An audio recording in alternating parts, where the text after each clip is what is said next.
En los archivos dorados del cine mexicano, sus rostros siguen intactos, miradas eternas, sonrisas inolvidables, voces que alguna vez hicieron vibrar a un país entero, pero detrás del celuloide, hubo nombres que desaparecieron, no por falta de talento, no por escándalos públicos, sino porque, en algún momento, se atrevieron a decir que no.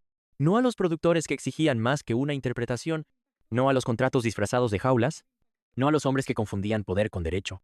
¿Qué pasa cuando una estrella decide no obedecer? ¿Quién borra su nombre de los créditos? ¿Quién silencia su historia con el eco del olvido? Se decía que eran difíciles, que se creían demasiado, que su tiempo ya había pasado. Pero la verdad,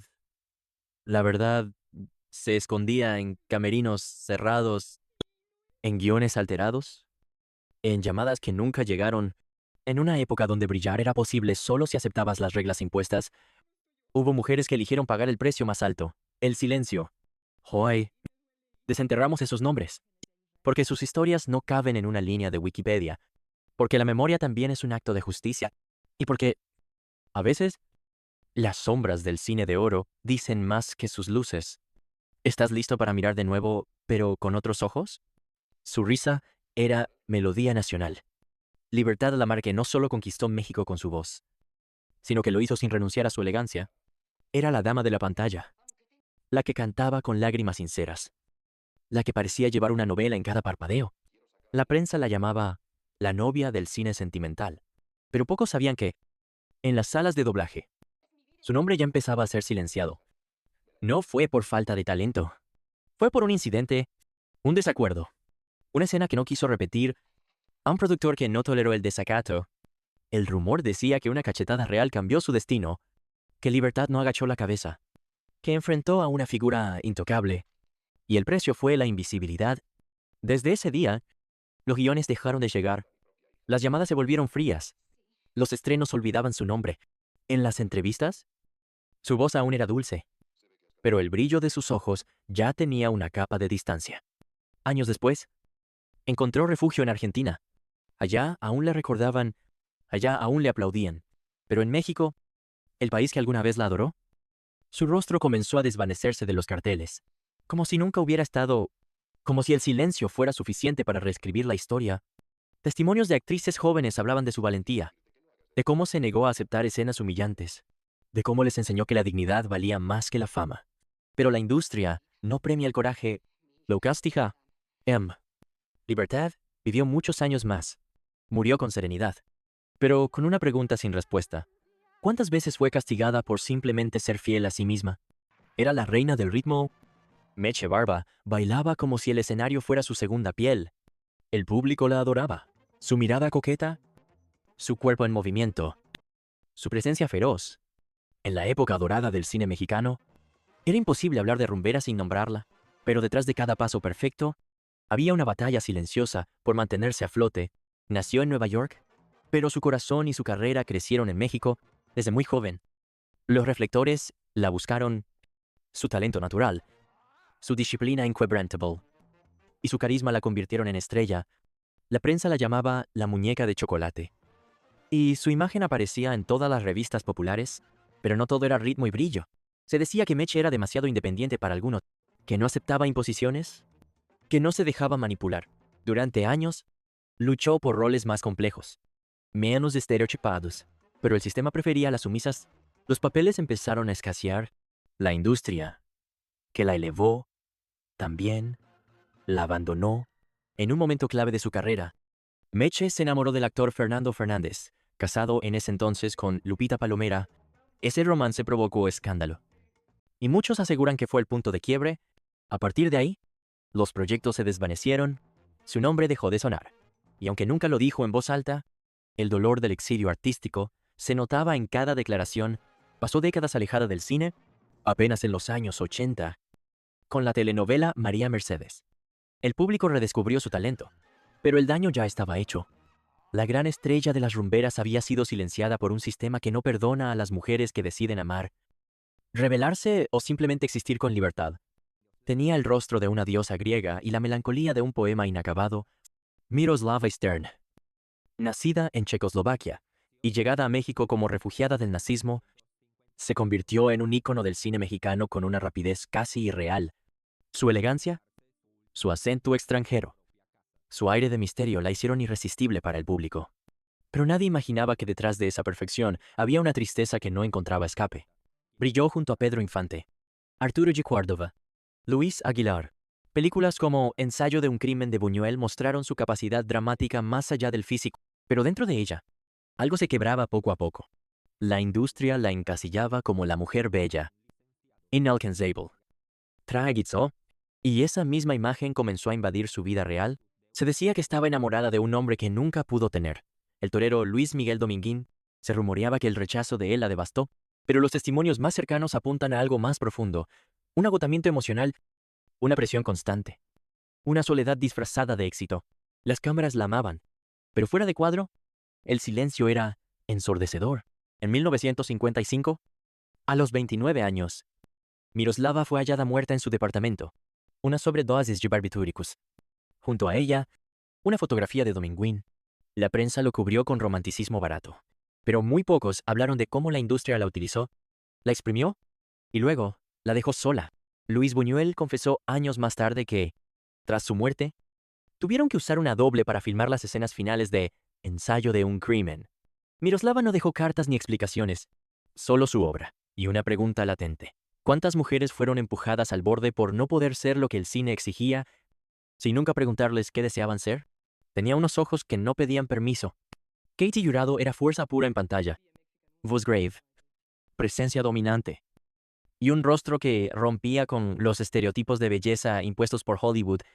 Fue la primera actriz mexicana nominada al Oscar y la primera en ganar un Globo de Oro. Pero esos logros, lejos de protegerla, la colocaron en la línea de fuego. En México, algunos la veían como demasiado estadounidense. En Hollywood, nunca la dejaron ser otra cosa que la mujer exótica, la indígena fuerte, la much peligrosa. Ningún papel de protagonista romántica, ningún guión que la permitiera mostrar toda su dimensión. Decían que tenía el rostro para papeles intensos, no para los dulces. Así la etiquetaron, así la limitaron. Se decía que tuvo relaciones con Marlon Brando y John Wayne. Lo que pocos mencionan es cómo esos vínculos fueron utilizados por la prensa para desprestigiarla en su país, mientras en Yu apenas le abrían las puertas. Era lo suficientemente brillante para compartir escenas con los grandes, pero no lo suficiente para tener una historia propia. En la industria mexicana, sufrió el castigo típico de las mujeres que triunfan fuera, la sospecha, el rechazo, el olvido selectivo.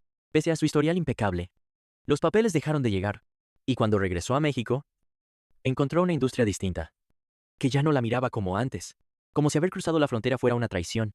Vivió muchos años, algunos de ellos en soledad. Murió en 2002 con honores. Sí, pero también con deudas simbólicas. Nunca tuvo un homenaje nacional en vida.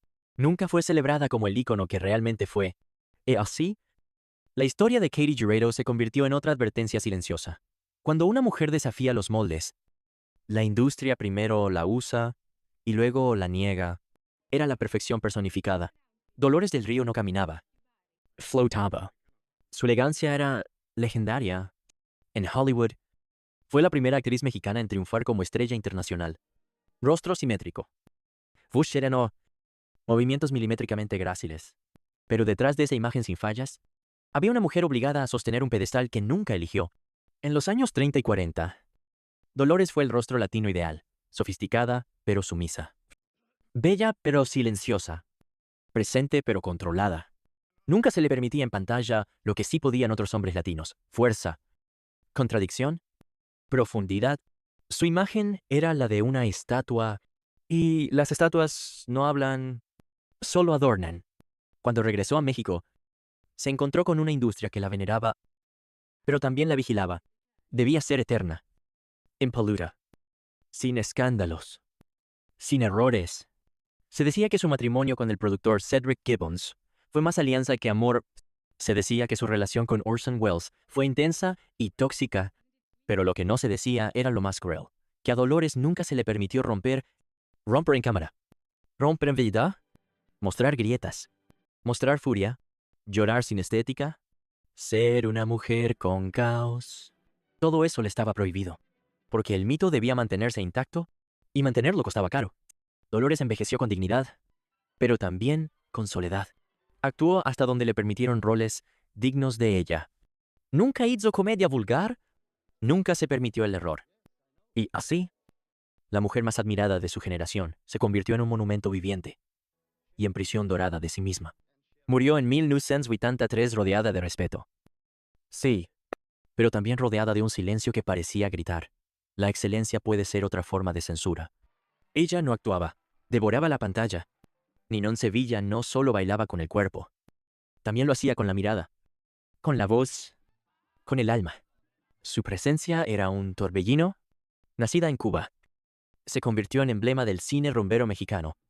Pero su fuego escénico fue también lo que muchos no supieron o no quisieron contener. En los años 40 y 50, Ninon rompió todas las normas. Mostraba piel sin pedir permiso, hablaba fuerte sin bajar la cabeza, elegía sus papeles y desafiaba a directores. Se decía que llegaba con sus propias sugerencias de guión, que exigía igualdad de condiciones, que protegía a las actrices jóvenes de abusos, y eso, en un sistema de hombres con egos frágiles, era imperdonable. Su éxito fue inmediato. Películas como Aventurera la convirtieron en mito viviente. Pero mientras el público la idolatraba, la crítica conservadora la condenaba, la acusaban de vulgar, de corromper los valores, de ser demasiado carnal. No importaba que sus personajes fueran mujeres que luchaban contra la marginación. Para el sistema, Ninon era peligrosa, porque no necesitaba a ningún hombre que la validara. Un día, los contratos dejaron de llegar. No hubo escándalo. No hubo caída pública. Solo el silencio. Los estudios la dejaron fuera de las grandes producciones. Decían que su estilo ya no encajaba, que era del pasado. Pero la verdad era otra. Ninon había cruzado la línea que no debía tocar. Había tomado demasiado poder. Y eso, el cine de oro no lo perdonaba. Vivió muchos años más. Siempre orgullosa. Siempre fiel a sí misma. Nunca pidió disculpas. Nunca bajó la cabeza. Murió en 2001, sabiendo que su legado era mucho más que un baile. Era un acto de rebelión. Se dice que el cine inmortaliza, pero ¿a quién inmortaliza realmente? ¿A las que obedecen? ¿A las que callan? ¿A las que no incomodan? Estas 6 mujeres no fueron olvidadas por falta de talento. Fueron silenciadas por tener demasiada voz, demasiado blazer, demasiada verdad. En un sistema donde el poder se disfraza de glamour, cada una pagó el precio de no aceptar las reglas impuestas. ¿Y tú? ¿Todavía crees que el éxito protege a las mujeres en el cine? ¿O es justo en la cima donde más vulnerables están? ¿Estas no son todas? Hay muchas más. Algunas aún viven con cicatrices invisibles, otras ni siquiera llegaron a ser nombradas. Si quieres que sigamos desenterrando sus historias, déjanos tu comentario. Suscríbete. Comparte. Porque mientras no se cuenten, el silencio seguirá ganando.